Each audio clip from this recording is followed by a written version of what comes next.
अस्सलाम वालेकुम dear students. आज हम मेमोरी पे बात करेंगे। मेमोरी क्या है और मेमोरी जो है वो कम या ज़्यादा होने की क्या रीज़न्स हो सकती हैं और मेमोरी को हम किस तरह से इम्प्रूव कर सकते हैं, ठीक है। और जो मेमोरी लॉस होने के बहुत ज़्यादा जो रीज़न्स हैं या फैक्टर्स आपकी लाइफ में हैं उनको किस तरह से मिनिमाइज़ किया जा सकता है। तो मेमोरी जो है वो याद रखने के एक अमल को, प्रोसेस को जो है वो हम मेमोरी कहते हैं, याद रखना, ठीक है।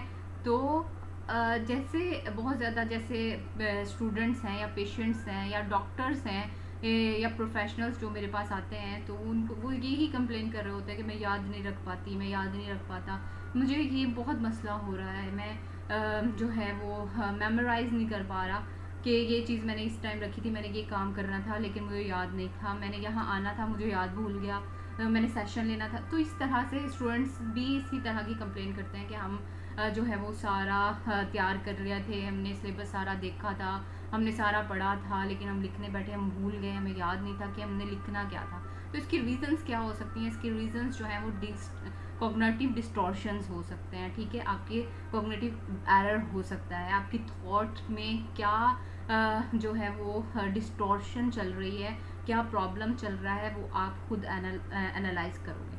तो पहले अगर तो आपको पता है कि आपको ये थॉट जो है वो आपकी कॉग्निशन जो डिस्पर्स हो रही है वो क्यों हो रही है, तो आप उसको रीज़न को ख़त्म कर देंगे। और अगर आपको नहीं पता तो फिर आपको जो मैं टेक्निक बताऊंगी वो आपने अप्लाई करनी है, ठीक है।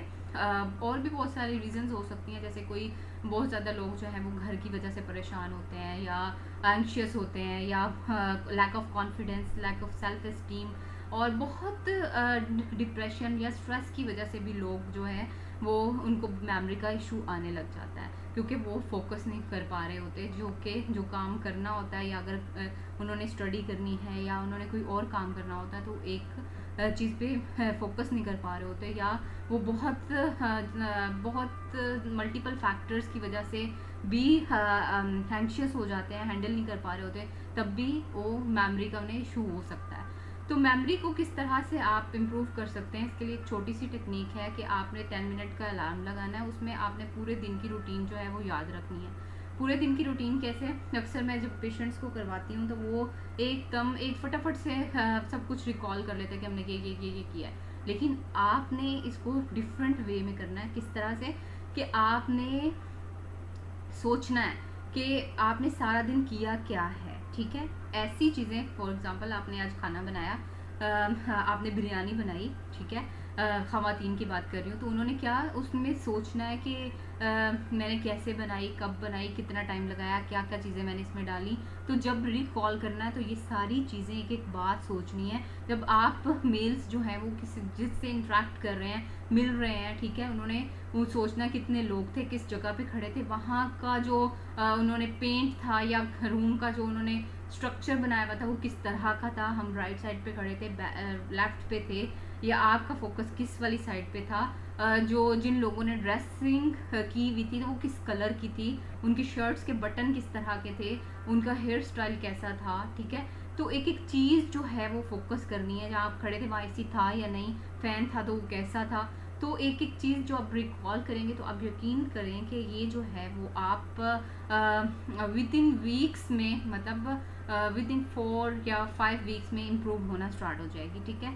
तो आपने डेली करनी है, पहले 6 वीक्स तक आप ये डेली अप्लाई करेंगे, फिर उसके बाद आपने 3 डेज तक करनी है, 3 वीक, और फिर उसके बाद आप महीने में 1 दफ़ा करें, 2 दफ़ा करें, तो ये आप देखेंगे कि आपकी मेमोरी किस तरह से इम्प्रूव हो रही है, आप कितना अच्छा फोकस कर रहे हैं, ठीक है। और इसी के साथ जो है वो, अगर ये आपको टेक्निक अच्छी लगे और इस पर आप कमेंट करना चाहें तो आप कमेंट कर सकते हैं और बता सकते हैं कि ये आपको कितना जो है आपकी जो मेमोरी है इससे कितनी इम्प्रूव हो रही है। तो इसको अप्लाई ज़रूर कीजिएगा। इसके साथ ही अल्लाह हाफ़िज़।